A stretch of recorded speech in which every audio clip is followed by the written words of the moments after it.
اس خبر کا تعلق براہ راست اسمبلیاں توڑنے سے ہے، اور یہ خبر اصل میں عین اس وقت آئی جب ایک بہت بڑی شخصیت، ایک بہت معروف شخصیت اور ایک بہت ہی با اثر قسم کی شخصیت نے عمران خان تک ایک ہنگامی پیغام پہنچایا۔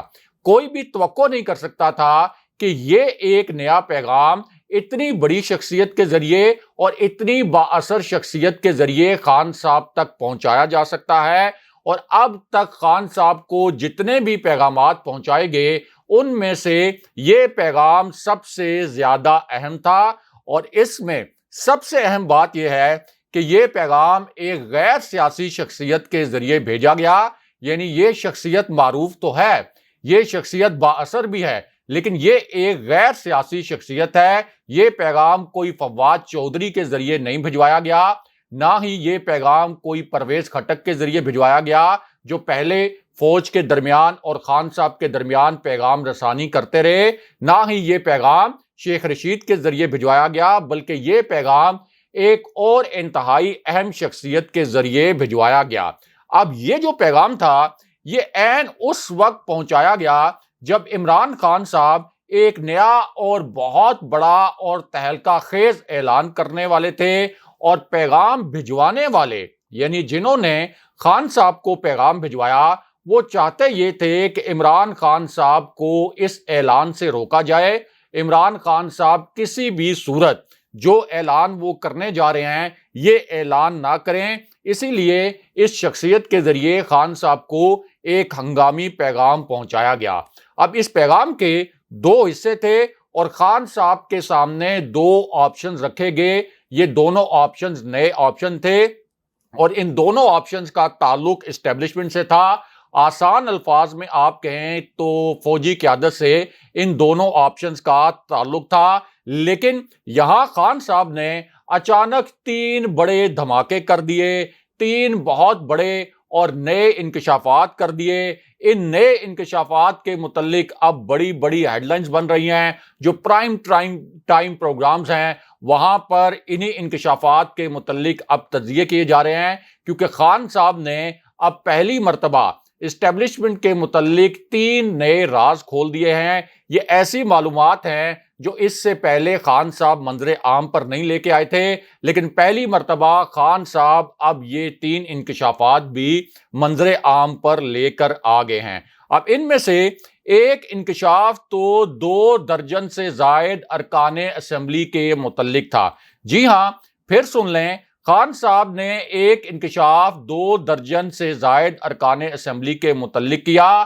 یہ خان صاحب کا اب تک کا سب سے بڑا دھماکہ تھا، سب سے بڑا انکشاف تھا، اور اس انکشاف کا تعلق براہ راست اسٹیبلشمنٹ اور فوجی قیادت سے تھا۔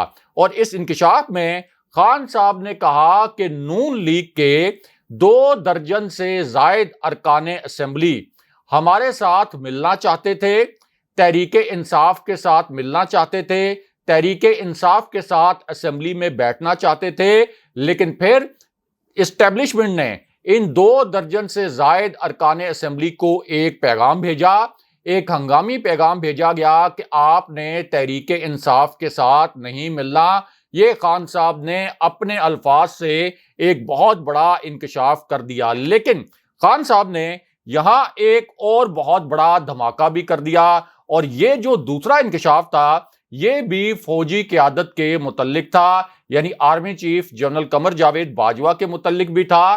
اس انکشاف کا تعلق D G I S I general Nadeem Anjum کے متعلق بھی تھا، اور اسی طرح سابق D G I S I general Faiz Hameed کے حوالے سے بھی یہ ایک انتہائی اہم انکشاف تھا۔ اب ہم نے آپ کو ایک ملاقات کے متعلق خبر دی تھی، اور جب اس اہم ملاقات کے متعلق ہم نے آپ کو بتایا تھا تو نون لیگ کے کچھ لوگوں نے کامنٹس کیے، یا ایسے لوگ جن میں کوئی زیادہ سیاسی شعور نہیں ہے، ان کا کہنا تھا کہ یہ خبر درست نہیں ہو سکتی، لیکن اب خان صاحب نے اس خبر کی بھی تصدیق کر دی، اور یوں ان سائیڈ نیوز کی دیگر خبروں کی طرح ایک اور خبر کی 100% تصدیق ہو گئی، اور 100% وہ خبر بھی درست ثابت ہو گئی۔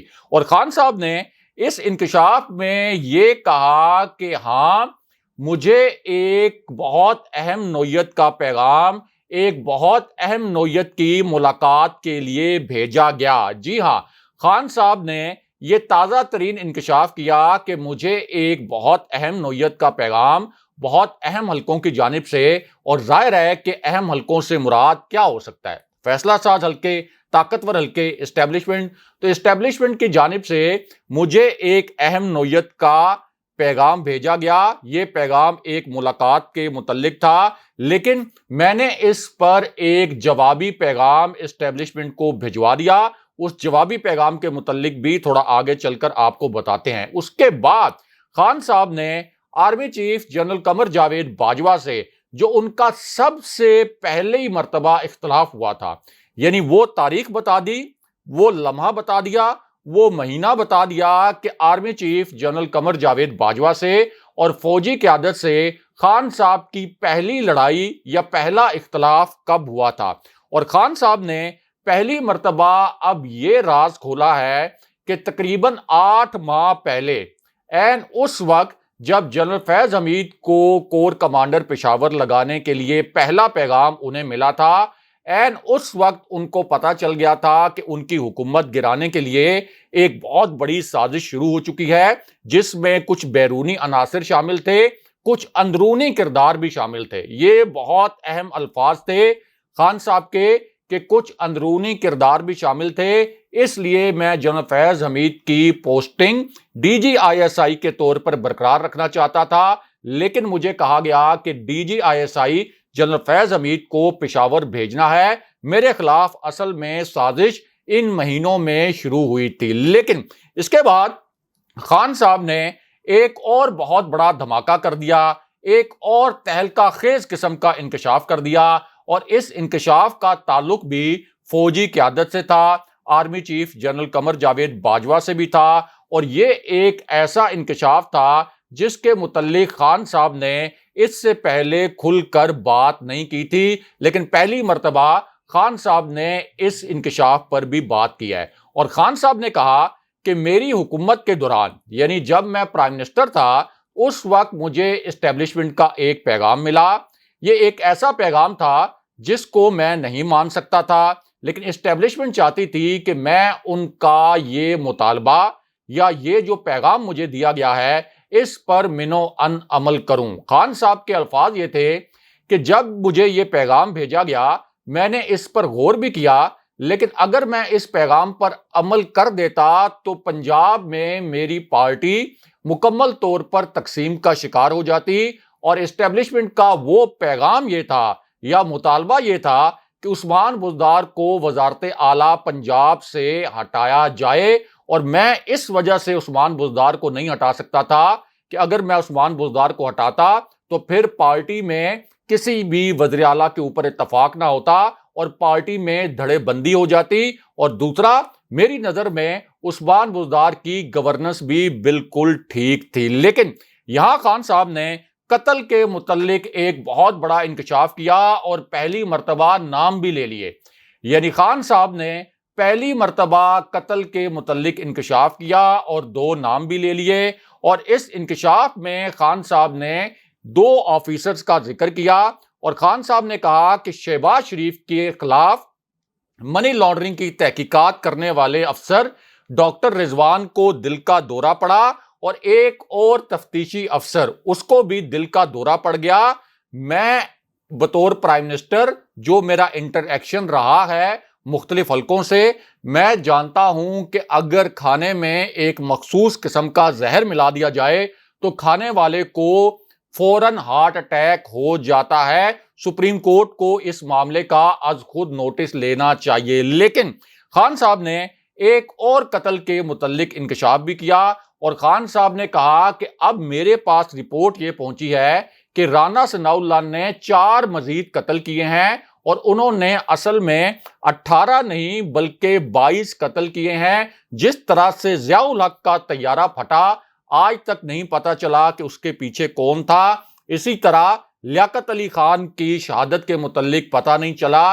اس وجہ سے اب میں نے ایک نئی ویڈیو ریکارڈ کروا دی ہے، اور اس ویڈیو میں تمام کرداروں کے نام لے لیے ہیں اور عوام پھر مجھے انصاف دلائیں. اگر مجھے کچھ ہو گیا, میری جان چلی گئی, تو پھر ان کرداروں کو عوام کٹہرے میں لے کر آئے. لیکن یہاں army chief general Qamar Javed Bajwa کے متعلق ایک اہم اور بہت بڑی خبر اور بھی ہے. یعنی ان انکشافات سے ہٹ کر ایک بہت بڑی اور اہم نوعیت کی خبر اور بھی ہے, اور اب ایک فوجی افسر سمیت کچھ گرفتاریاں بھی ہوئی ہیں. جی ہاں, ایک فوجی افسر سمیت اب کچھ گرفتاریاں ہوئی ہیں. یہ بہت بڑی خبر ہے, ایک تازہ ترین خبر ہے. اسی خبر کے متعلق بڑی بڑی ہیڈ لائنز بن رہی ہیں, بڑی سرخیاں لگائی جا رہی ہیں, اور اس وقت تک کی یہ سب سے بڑی خبر ثابت ہوئی ہے. کیونکہ اب ہوا یہ ہے کہ اس امپورٹڈ حکومت نے پنجاب اسمبلی کے جو ڈائریکٹر سیکیورٹی تھے میجر فیصل حسین, میجر ریٹائرڈ فیصل حسین,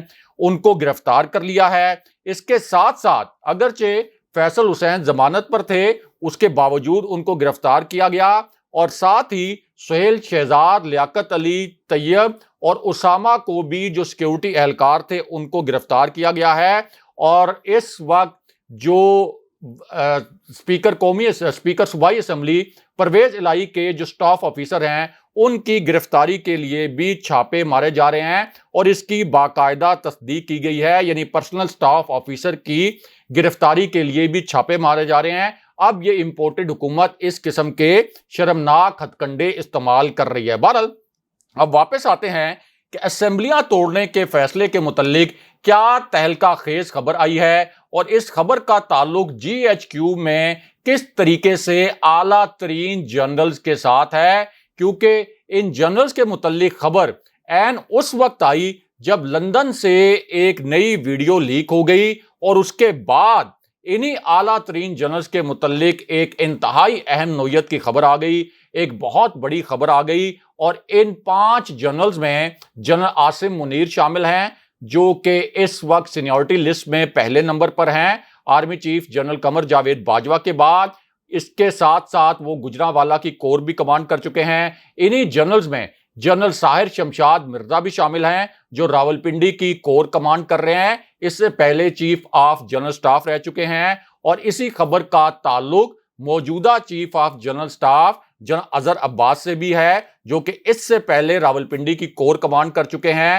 اسی خبر کا تعلق پشاور کے سابق corps commander general Nauman Mahmood سے بھی ہے, جو اس وقت سینیورٹی لسٹ میں 4تھے نمبر پر موجود ہیں. اور پھر اسی خبر کا تعلق جنرل فیض حمید سے بھی ہے, جو موجودہ پشاور کور کمانڈر ہیں اور اس سے پہلے D G I S I کے عہدے پر رہے. اب لندن سے جو ویڈیو سامنے آئی اس کے بعد خبر یہ آ گئی کہ اب اگلے آرمی چیف کا جو فیصلہ ہے وہ بھی میاں نواز شریف کریں گے, یعنی جن کو عدالت نے مفرور اور مجرم قرار دیا تھا.